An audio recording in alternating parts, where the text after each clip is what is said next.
Before we start, I just wanted to quickly clarify that the following stories in this video are all 100% true stories that I have personally gathered from my own friends and family. Now, I must say this first story is a seriously crazy one that I was actually told by one of my mum's closest friends. It's so crazy, in fact, that we didn't actually believe her at first. That was until she showed us the photos of her at the hospital.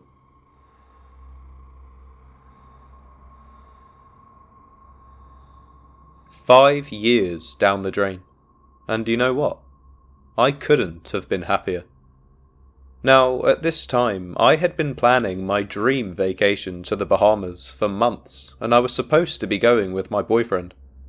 The problem was, a few weeks before the trip, we kind of broke up. Well, despite the heartbreak, I decided to go on the trip alone, but I certainly didn't mind. To be honest, when we were together, I would always have to go on long hikes and pretend to be amazed by boring sightseeing. So I was quite looking forward to just relaxing on the beach with a cocktail. When I got off that plane, I still remember the warm air immediately hitting me, which filled me with such excitement, a feeling which unfortunately only lasted a few days, as by the 4th night, I wished I'd never even got on that plane. The first few days went pretty smoothly. I soaked up the sun on the beach, ate delicious seafood, and even explored the local markets. I was staying in a small bed and breakfast on the outskirts of town. The place was small but cozy nonetheless, but I must say, it did have quite a strange energy about it. The walls were thin, and I could hear every creak and groan of the old building. The staff seemed friendly enough, but there was something off about them, like they were trying way too hard. It was difficult to put my finger on what it was from what they would say exactly. It was more the tone in their voice. But either way, whenever I'd finish speaking to any of them, I'd always be left with a feeling of nervousness that lingered in my mind.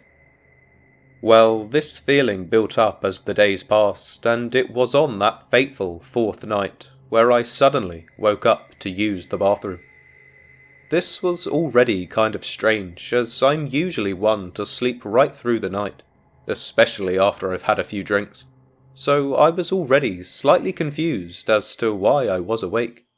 Nevertheless, I listened to my body and headed for the bathroom. But as I was washing my hands, I heard a faint whisper coming from the other side of the door.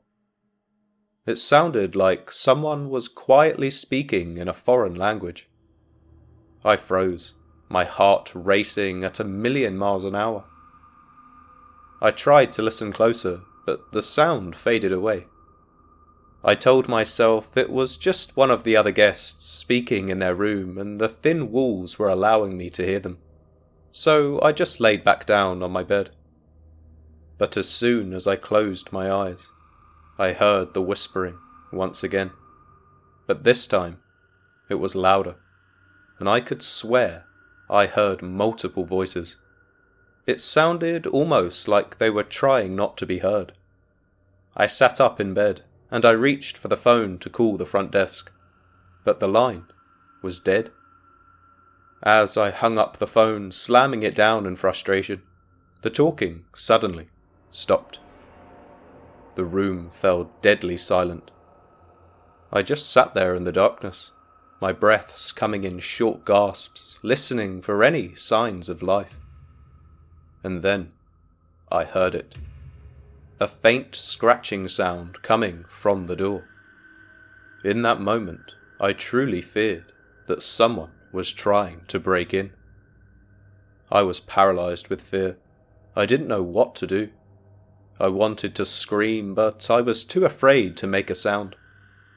But after a few more seconds of persistent scratching, the sound abruptly stopped. I sat there for what felt like hours, waiting for something else to happen. But nothing did. I tried a few more times to call the front desk, but every time, I was met with that same tone of a dead phone line. I can still hear it now, ringing in my ears, the sound now representing true horror in my mind. It honestly gives me goosebumps even now, if I ever hear that tone. Anyway, the next morning I went to the front desk to report the noises that I'd heard during the night, plus the broken phone. But when I tried to explain it to the staff, they just looked at me blankly. They didn't seem to understand what I was saying, despite understanding me perfectly the previous few days. I insisted that the phone was not working properly, so one of them followed me to the room to see for themselves. They tried calling the front desk from my bedroom, and to my surprise, it went through just fine. I was skeptical at first, and so asked if I could see for myself. The staff member stared at me with a look of confusion and a hint of anger as he handed me the phone. But to my astonishment, I heard the front desk staff on the other end of that line. Well, I apologized and thanked them for helping me, but deep down, I was still way too uncomfortable staying in that room another night. So I packed up my things and checked out shortly after, determined to find somewhere safer to stay. But to my horror, no matter where I stayed, the nightmares continued. Every night I would hear shouting outside my door. I would always wake up in a cold sweat, convinced that someone was in the room with me. I genuinely started to feel like I was losing my mind. I was honestly now at the point of just returning home because I was so exhausted. It had gotten so bad that I was literally terrified to go to sleep at night, afraid that whatever was making those sounds would finally get me. There was a constant battle going on in my mind, trying to decide if I was crazy or if what I was experiencing was real. Well, as much as I wish I had just returned home right then and there, something compelled me to stay. I don't know if I was still drunk from the margaritas, or maybe I just wanted to prove to everybody that I was capable of going on a holiday by myself. But whichever one it was, the fact is, I stayed, determined to finish this holiday as planned. I decided to treat myself for the final night of my trip. I had already pre-booked a room at a 5-star hotel, as I wanted to end the vacation with a bang. And that's exactly what happened, but not in the way that I had expected. It was around 10 o'clock at night when I decided to take a walk on the beach to clear my head. It was a beautiful night. The stars were out and the moon was full, but as I walked, I noticed something strange. There were no other people around. It was like the entire island was deserted.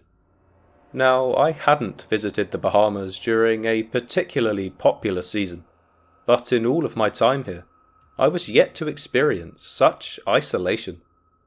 I mean, the only sound I could hear was of the waves.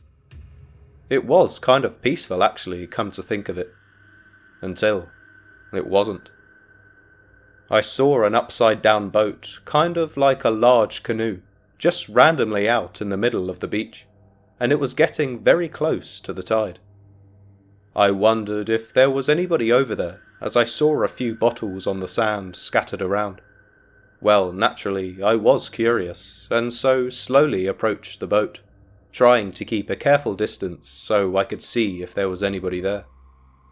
As I got closer, I peered around the side of the boat, and I saw a man, just staring out into the water, not moving a muscle. At first I was quite startled. His face was menacing, but through the darkness I could just about make out a lifeless gaze. It suddenly dawned on me that this man could be in serious danger, or something even worse.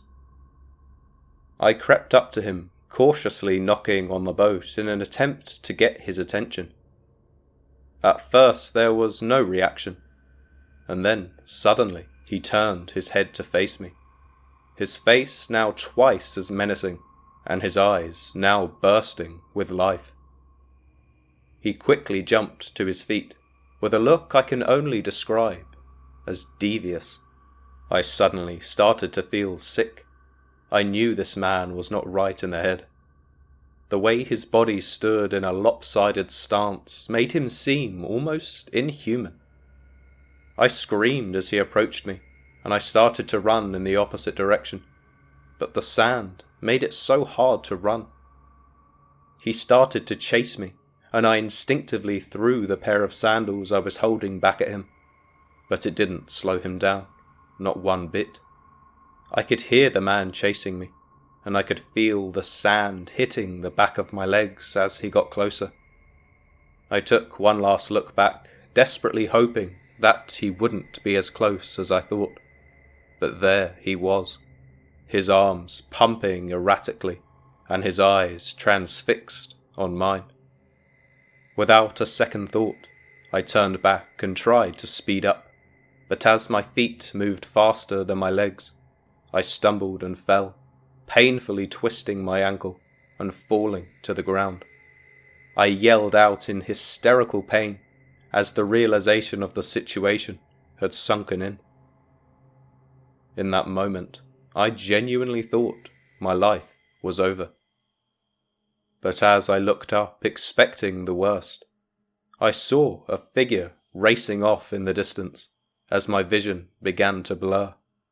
I could feel myself starting to faint from the pain, but I knew what dark possibilities may be waiting for me if I allowed myself to become an unconscious girl on an isolated beach. So I pushed myself harder than I ever had before, slowly rising to my feet. My ankle felt like it was on fire, and I was in such immense pain, but I knew I only had one option, which was to get the hell out of there and try and find help. I made my way back to the boardwalk and dragged my mangled leg as far as I could go in the direction of civilization.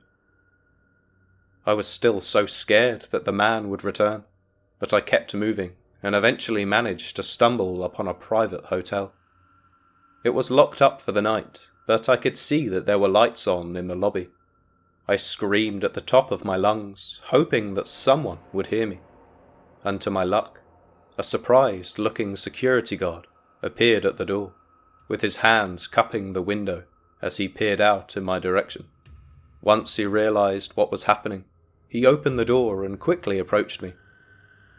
I told him everything that had happened, and given that I certainly didn't look like one of the locals pulling a fast one, he seemed to believe me and opened the gates. I asked him if I could call the police, but he told me he had already called his friend who was a policeman that happened to be on shift that night. They were so wonderful.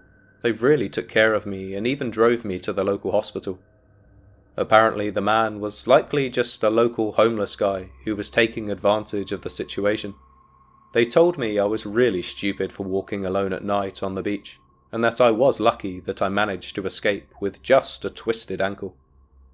I remember feeling like this was the first time on this vacation that I felt like I was truly speaking to somebody that cared.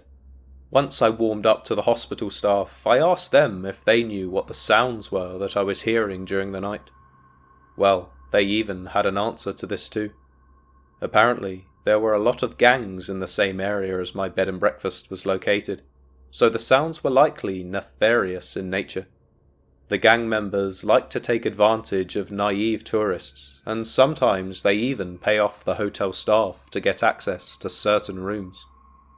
When I heard this news, I was truly terrified. I had stayed in multiple hotels during my stay, but they were always in the same dangerous area. Looking back, it almost feels like I was playing Russian roulette with my own life, jumping from place to place, widening the odds that I eventually come face to face with one of these criminals. Well, I ended up staying the night in the hospital, and luckily, after calling the hotel and speaking to the hotel staff, they kindly packed up my things and hand-delivered them to me. I was grateful, and still am. That nightmare holiday actually had quite a happy ending, and I left feeling an immense sense of relief. But that doesn't mean I don't regret going on that vacation. As much as I appreciate life now, I still struggle to sleep at night, I'm incredibly oversensitive to sound, and I now have an irrational fear of the beach. I'm sure I will carry the weight of that experience with me forever, but I hope my story can be a message to any other girls out there that are determined to go on holidays by themselves. I understand, but it's a cruel world out there, and you never know what might be waiting for you, even in a tropical paradise.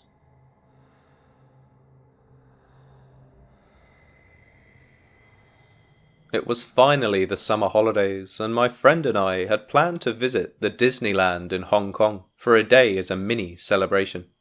It was supposed to be the best day of my life, as I'm a huge Disney fan, and I had always wanted to go to Disneyland one day. But unfortunately, this day suddenly took a dark turn when I got on the bus that morning. I still remember sitting at the back of the bus, listening to Disney music, feeling so excited for the day, thinking about all the rides that I wanted to go on and all the merchandise that I wanted to buy. I was planning to meet my friend at the front gates as we lived on opposite sides of the city. But once the bus stopped to pick up some passengers, that's when I first noticed a foreign man getting onto the bus. We caught eyes for a second, and he sat down on the opposite chair that was facing me. I didn't think too much about it at first, and was just about to drift back into my mind, imagining how the day was going to be, when, all of a sudden, I saw a hand waving, blocking the view of my phone. It was that foreign man who had just sat down in front of me, and he was smiling politely, and I could lip read him saying, "Hello." I took off my earphones and politely answered, yes? I figured he must be travelling in Hong Kong and needed my help for directions or something, as the bus was, at the time, heading towards a tourist attraction area. But to my surprise, he told me I looked really pretty and would like to have a chat with me. I was honestly so caught off guard by what he said, as I've never considered myself as a pretty girl, and certainly never expected to be approached by a complete stranger telling me that I am in fact pretty. I didn't know how to react, or what to say, so I simply just said thank you and awkwardly smiled back. But that's when the innocent conversation started to take a weird turn. He began to ask me some questions. At first they were more generic, like, are you local, or what restaurants would you recommend, just stuff like that. But then the questions started to get a bit more personal, like, where do you live? How old are you? Where are you going right now? And the worst one of all, do you have a boyfriend? Well, being the innocent girl I was before, I kind of felt bad for ignoring him, so I started giving him fake answers in the hopes that I wouldn't give out any private information about myself. But after answering a few more questions, that's when he told me he needed to get off at the next bus stop. I instantly felt a great sense of relief, as I was feeling quite awkward with him asking me all of these questions, and I was looking forward to being left alone. But as I prepared myself to say goodbye, he suddenly asked for my phone number. And this is the part of the story that I truly regret the most. I did consider giving him a fake number, but I was overthinking the situation. What if he called me straight away to see if I'd given him my real number or not? And what if he then got aggressive once he found out I gave him a fake number? So, although I hate to admit it, I did end up giving him my real phone number. Anyway, he got off the bus and I met up with my friend in Disneyland as planned. We had the most wonderful time, and I really did enjoy every minute of that day, and had almost forgotten about the awkward conversation on the bus.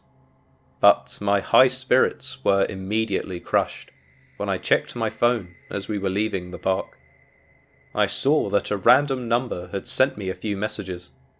I instantly remembered it must be from that foreign guy on the bus, who I'd stupidly given my number to earlier that day.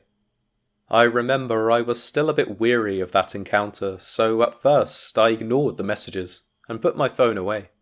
But when I checked my phone again later that night, when I arrived home, I saw a few more messages from him, with one particular message catching my eye. He said that he remembered me mentioning how much I loved music, and so he attached a video asking, "Do you like this music video that I made?" To be honest, I was actually quite intrigued and genuinely thought he had written a song for me. So I opened the video, which I now wish I never had done. It was a video featuring extremely inappropriate content, and I was really scared and shaken up after seeing it. I literally threw my phone onto my bed once I realized what the video was, and started crying my eyes out. You know, I have never actually told anybody about this, as I felt really ashamed and stupid for even talking to that stranger and giving him my phone number. Now, I know it wasn't my fault, but I can't help but feel like I did contribute to the situation in some way. But either way, after this experience, I'm always super alert now, whenever I feel an uncomfortable presence. So please, learn from my mistakes, and just be safe out there.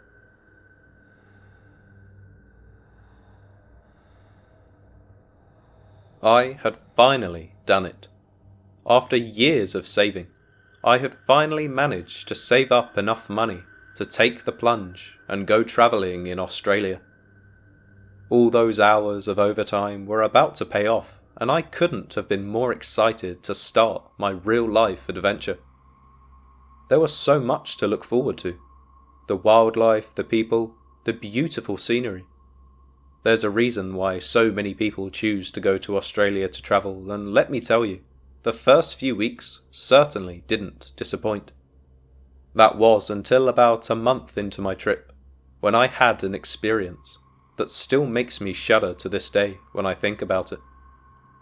It was the summer of 2013 when I kissed my family goodbye and set off for the land down under. They were sad to see me go, but they knew how long I had been planning this trip, so they were extremely supportive and looking forward to all of the photos and videos I would be taking. The plane journey wasn't the most comfortable. I'm not usually somebody who particularly likes small, cramped spaces, so sitting on a plane for more than 10 hours at a time was not an ideal situation.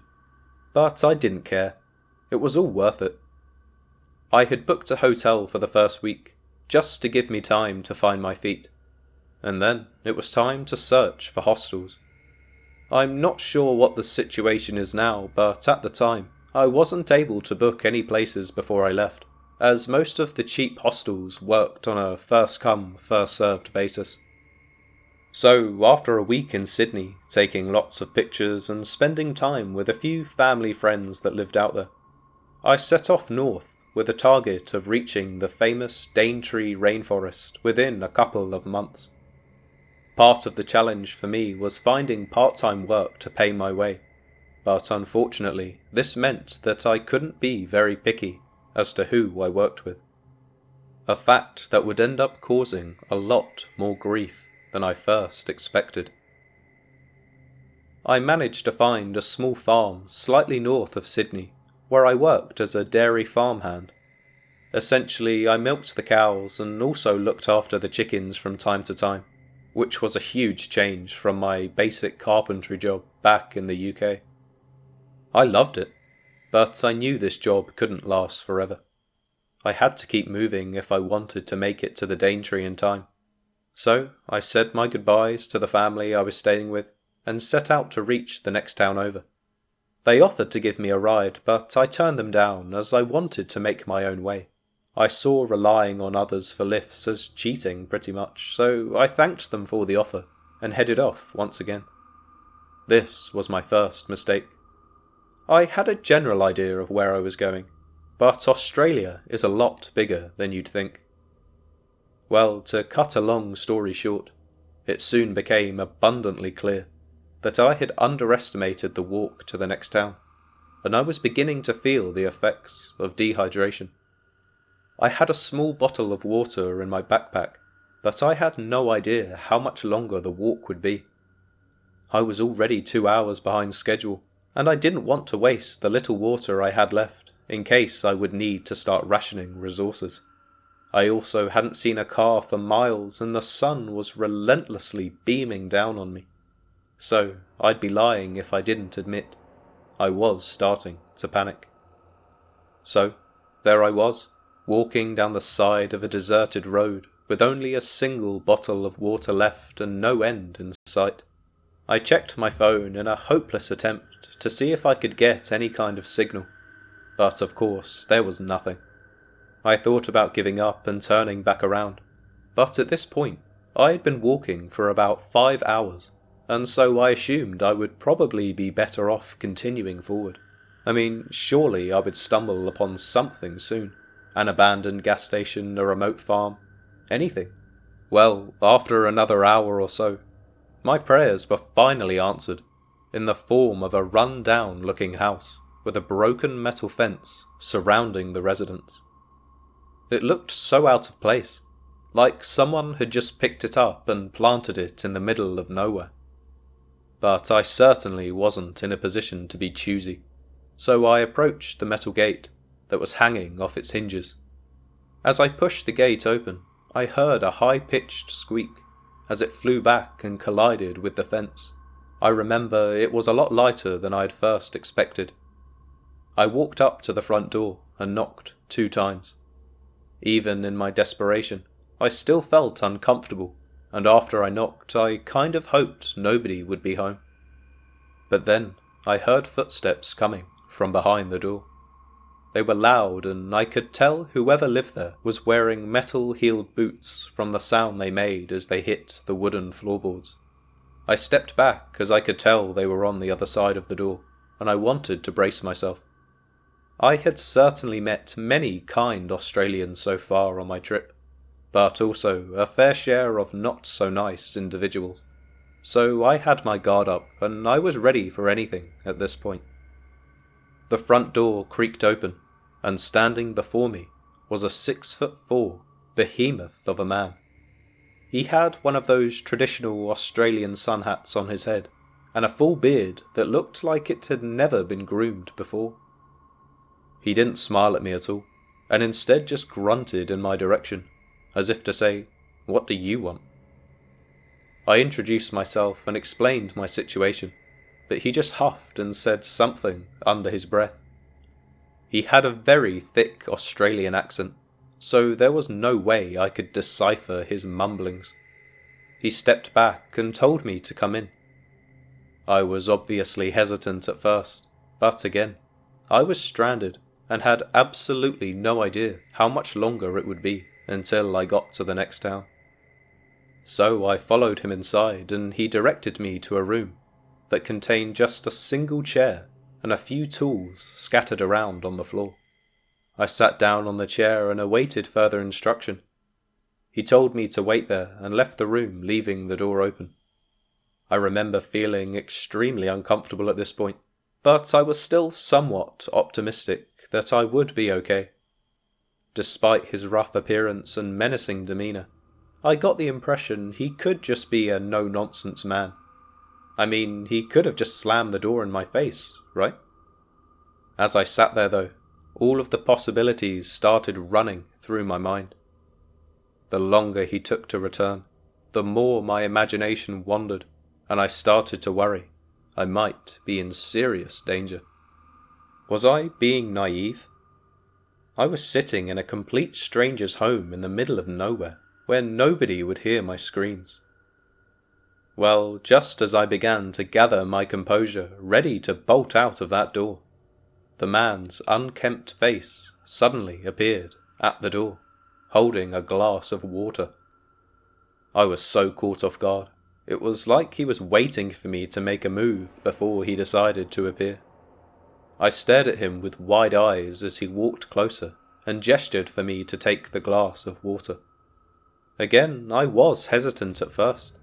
My imagination had me worried that this drink might be poisoned or drugged, so I slowly took the glass from his hand, still assessing the situation. And then he muttered, "Well, aren't you going to drink it?" I looked back at him, and I really did not know what to do at this point. His face had now changed from a lifeless scowl to confusion, as he repeated himself. "Are you going to drink it then, or should I just pour it away?" His tone of voice had grown in aggression, and I instinctively raised the glass to my lips and started to sip the drink. As far as I could tell, it just tasted like water. It was warm, but nothing different to what I'd been drinking so far on my trip. I thanked him and apologized, explaining that I was delirious from the sun, and I'd been walking for hours. He again just huffed and muttered under his breath, no doubt something about how stupid travellers like me were. I asked him how far the next town over was, and he stared at me with an even more confused look on his face. Town? There's no town around here. I know there's a small farm about 5 hours that way, but the closest town is bloody miles away. I was shocked, and explained that I had just come from a small farm, and I'd been walking for at least 5 hours, and that's when I realised I had been going in the completely wrong direction this entire time. After I gave the man the name of the town I was heading for, he just laughed at me and left the room. He quickly returned with a book in hand and pointed at one of the pages. It was an atlas, and he was showing me where I currently was. It turned out that I had actually been walking west this whole time instead of north, and had ventured deep into the Australian outback. I was mortified to see this, but his menacing demeanour had completely changed as he started laughing hysterically to himself. I was still a bit shocked, but his laughter was infectious, and I eventually began to join in, as he put his hand on my shoulder. He called me a flamin' gala, and explained that I was lucky to have stumbled upon his house before a dingo got me. To this day, I don't know if he was just trying to scare me, or if he was being serious, but I just laughed, hoping he would take pity on me. Thankfully he did, and offered to let me stay for the night, and even prepared some resources for me to get back to the farm the next day. He said his car was being borrowed by a friend at the time, so he apologised for not being able to drive me back, but I was in no place to be making any demands. So again, I just thanked him profusely and headed back to the farm the next day. Once I arrived, the family were actually quite relieved. Apparently one of the kids saw me walking in the wrong direction after I left, but had only told his dad the next morning. So they were genuinely prepared to come out looking for me. Anyway, when they offered me a ride to the next town over a second time, they wouldn't take no for an answer. The rest of the trip had its ups and downs, but I did make it to the Daintree in time, which is the main thing. Unfortunately, there was another rather negative experience that happened whilst I was staying at one of the hostels, but perhaps that's a story for another day. Nevertheless, from this experience, I certainly learned an extremely valuable lesson. Never be too proud to accept help from others, especially when it comes to the Australian wilderness.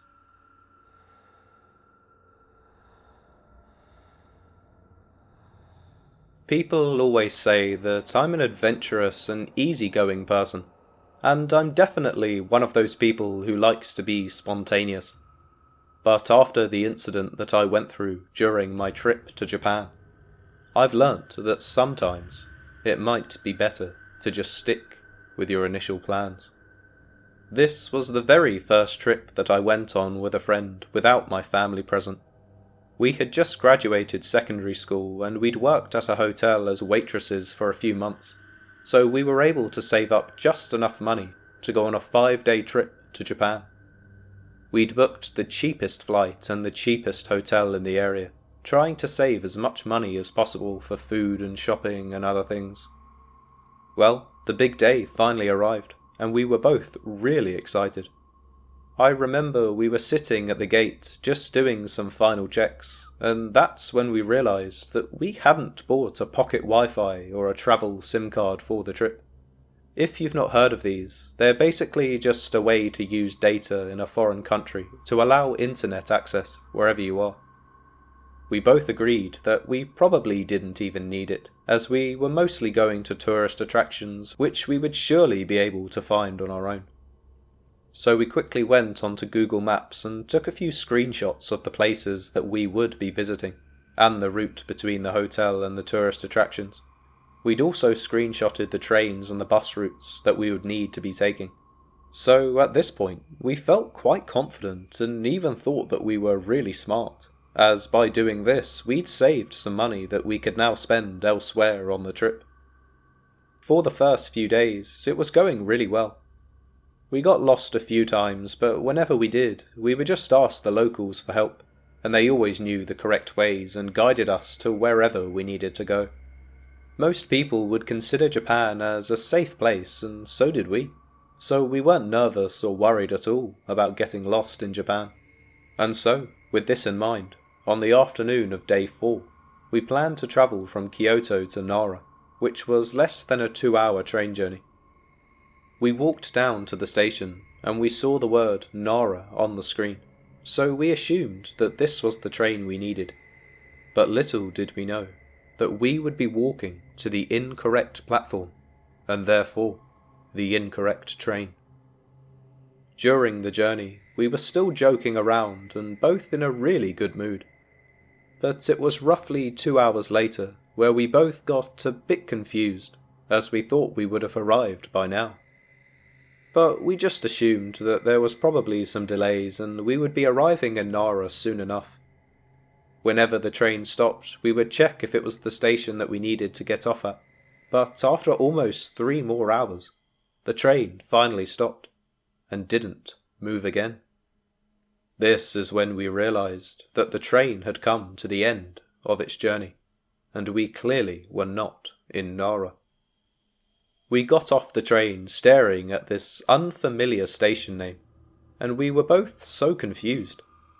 But still in high spirits, not long after, we started laughing as we couldn't believe we'd actually got on the wrong train, and we were now at some random remote town in Japan. Well, being spontaneous and wanting to make the most of the situation, I suggested that we may as well go explore this town a little bit, as we might find some really cool places that we could brag about to our friends. So, we walked around a little bit, and to be fair, there weren't many shops and it was mostly just a residential area. But eventually, we found a little izakaya, which is a Japanese pub where you can order alcohol and barbecue snacks. We went in and found a table in the corner, but not long after, a pair of men that were sitting next to our table started chatting with us. At first we thought they were just being nice, as they could definitely tell we were tourists.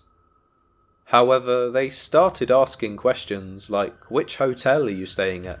Do you need a lift anywhere? And even asked if we would like to go to another pub with them to spend the night. We weren't sure if they were being genuine or not, but we definitely felt a bit uncomfortable. Well, we repeatedly turned down their advances, but every time we said no, they would just stare at us as if they wouldn't take no for an answer. And then they would come up with another idea to suggest.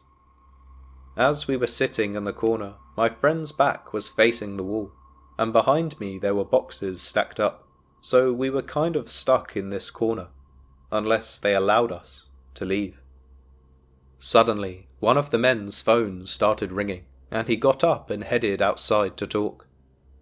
I then quickly stood up and asked for the bill, hoping that we would be able to pay for the food and head back to the station as soon as possible, and escape from the 2 strange men. The other man, who was still sitting next to us, just stared as we packed our bags and rushed out of our seats. We finally got out of the restaurant and we could hear the other man still talking on his phone just around the corner, so we both tried to keep as quiet as possible while power walking to the station. We followed the path that we were walking before, and after a few minutes had passed, we both started talking about what had happened in the restaurant and were so thankful that we had managed to get out of there. As it was now almost 10 o'clock at night, we hadn't seen many people on our way to the station. However, I could hear some footsteps that were fast approaching. I thought to myself it might be someone who had just finished a late shift trying to quickly head home. Or maybe they were needing to catch a train or something. We both stepped to the right side of the pavement as we didn't want to be in the way of whoever those people were. But, to my surprise, that's when I felt someone touching my fingers and trying to hold my hand. I was frightened and quickly shook off the hand as I looked back, and to my horror, it was the two men that were talking to us in the restaurant. Me and my friend both froze to the spot, staring at them in disbelief. They offered to give us a lift and said that they lived just around the corner, so we can walk to their car with them. But we just kept saying no thank you, and that's when I grabbed my friend's arm to keep us walking to the station. At this point, I just wanted to get out of the situation, but no matter what, they just kept following us. By now my fear had turned into anger, and I stopped to look back at them once more, and shouted no as loud as I could. I proceeded to type in 110 on the dialing keypad of my phone and showed it to them.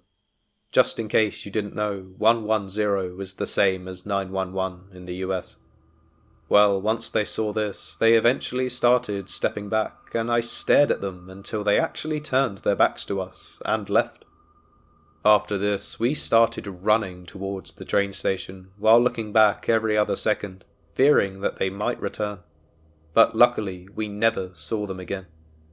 I still remember when we got to the station, we both cried, and we were so relieved that we were now safe.